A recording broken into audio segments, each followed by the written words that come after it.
the animal protection law. I read it, but unfortunately I didn't read the law on veterinary activity, because the animal protection law continuously points to this law on veterinary activity, but I can't read Bulgarian, so...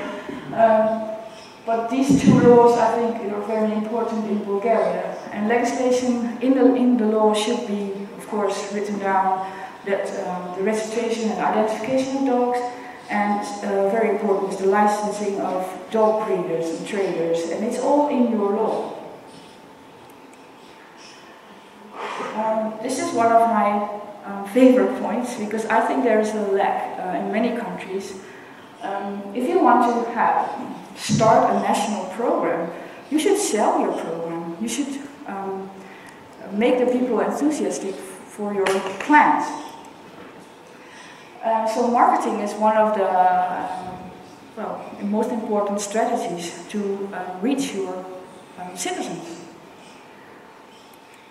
Websites is a governmental website, so if you want to make a national program, you have to build a website about it. You have to inform the people. It's free. It doesn't cost you a lot of money. You can reach a lot of people. Organize open days. We do that in Radia. This is one of our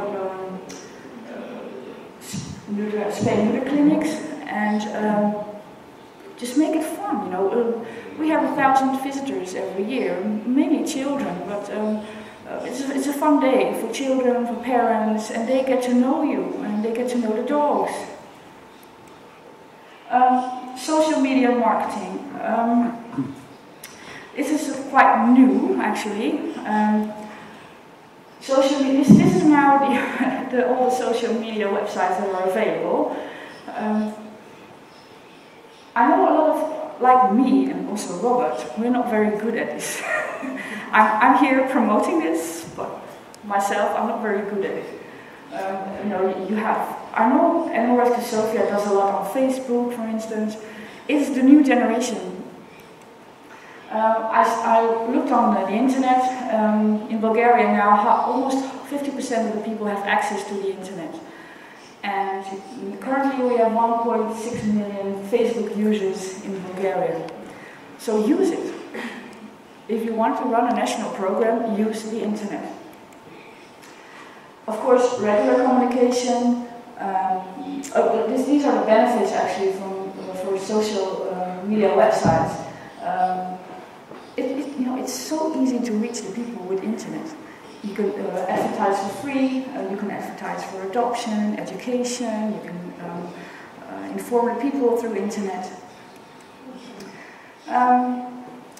Another part of the sales and marketing strategy is public relations.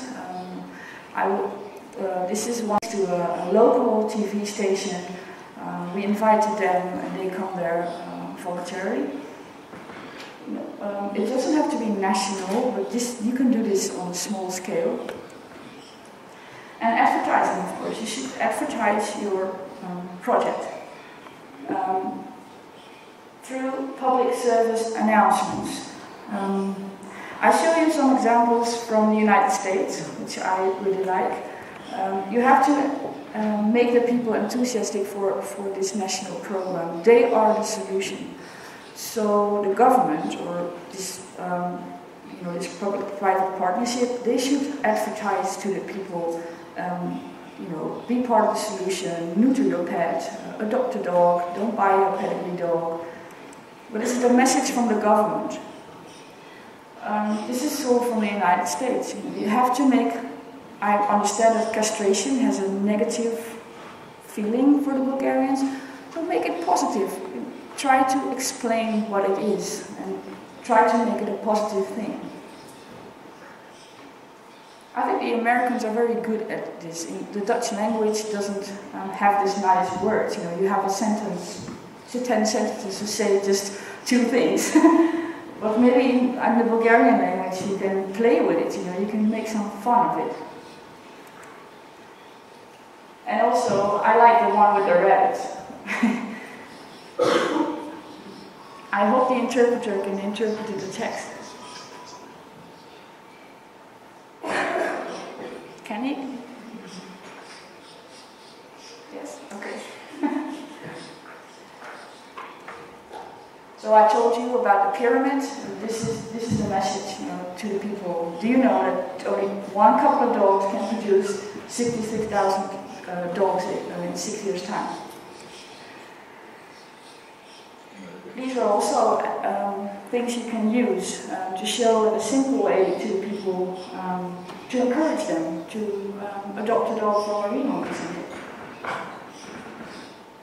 I think it's too much to translate this, but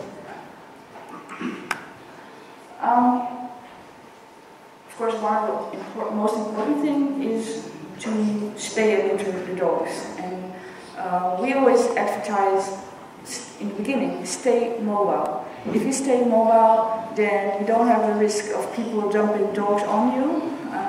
You move from one place to the other place, and once you get, you are a little bit more experienced, then you can build a fixed clinic.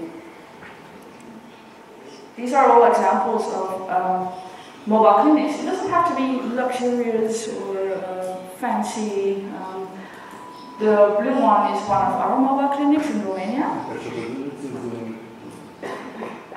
The right top is an American truck. The Americans have huge spay-neuter trucks, really, but I don't think the roads in Bulgaria or the roads in Romania are suitable for these type of large vehicles. So it doesn't have to be big. This is, I think it's Venezuela, and that's a caravan. You can convert a caravan into a mobile clinic. This is one of our sites where we put up one of our mobile clinics in Romania. So we advertise ourselves. We have big banners. We put the banners on town halls to show the people we're here. You can neuter your pet for free with us. And I always tell people, try to be creative. Make it a little bit fun. I like this American language again. The neuter commuter. I mean, I think it's really fun. This is also some type of creativity. If you don't have too much money to spend on expensive, trucks or whatever, if you have good surgeons, you can do it like this. This is our fixed neuter clinic in Oradea, and it's also a rehoming center now. This doesn't look very fancy. We use porta-cabins. One is for operation, one is for recovery, and one is for storage and office. And if somehow the municipality this is not going to happen, but suppose you have to move because we're going to build a new estate here, then it's not that expensive to move, because you can pick it up and put it somewhere else. I always tell other people, be recognizable, so show who you are, wear the same outfit, so people can recognize you, because otherwise maybe they mistake you with one of those former dog catchers, they won't trust you. Actually on this picture it's not a dog, it's a batter. I don't know if you can translate that. Because we found an injured batter on the road, and one of our vets operated on this batter.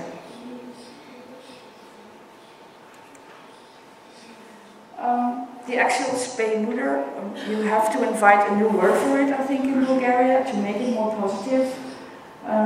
It starts,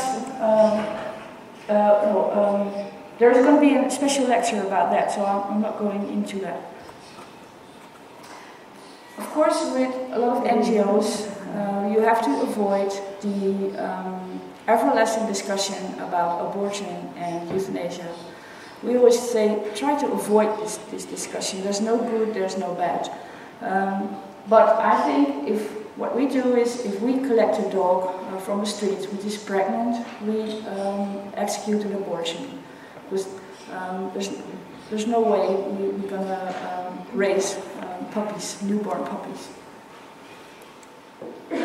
So this is actually an abortion of a dog in the mobile clinic. This is my colleague Ildiko. Education education part, Murat is going to speak about education tomorrow, and I'm sure it's going to be fun. And education shouldn't be concentrated on children alone. It's a lot more. It's, you have to educate dog owners, you have to educate the veterinarians, you have to educate civil servants to change their way of dealing with dogs.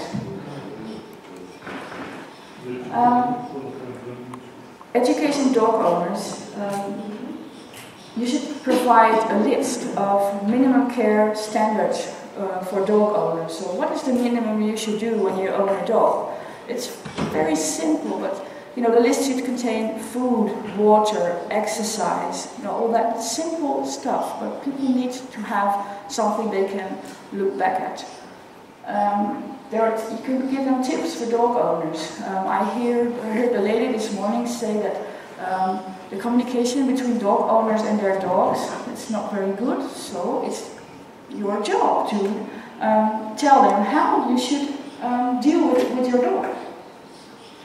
And also in the US, especially in the US, they give you 10 reasons to keep your dog at home. It's very simple and it's not very complicated.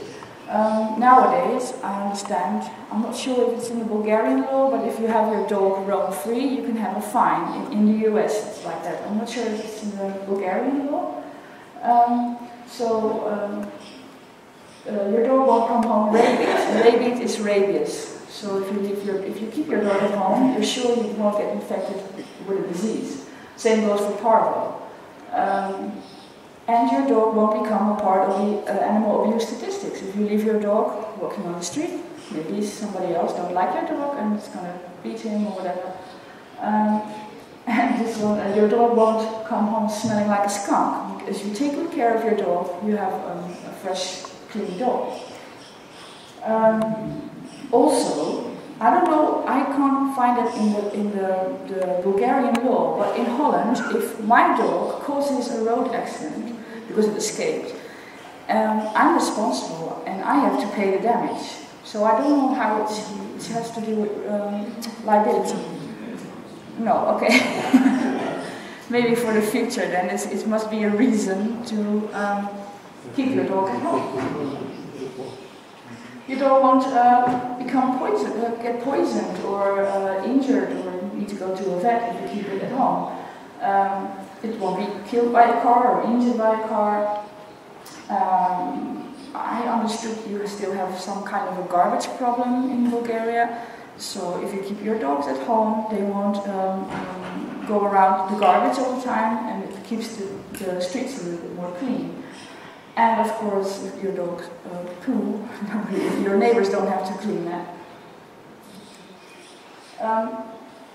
What we do is, before we are going to a village to offer free spay-neuter, we put up an information stand, and people, most of the times we put it up next to the town hall, on the opposite of the town hall, and our people will explain to the local people what we are, what we're going to do, what spay-neuter is. Some people in Romania still think sterilizing a dog is putting chlorophine stuff just on a dog, and that is neutered.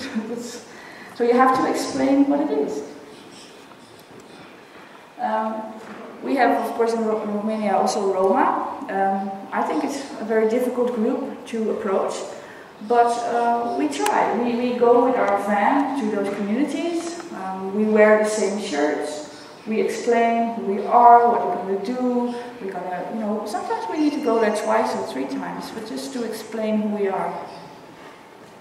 And to earn their trust, of course. The second type of education is the children. This is one of our education officers. You see all the education booklets. Murat, tomorrow he will explain everything about education of children. What we also do is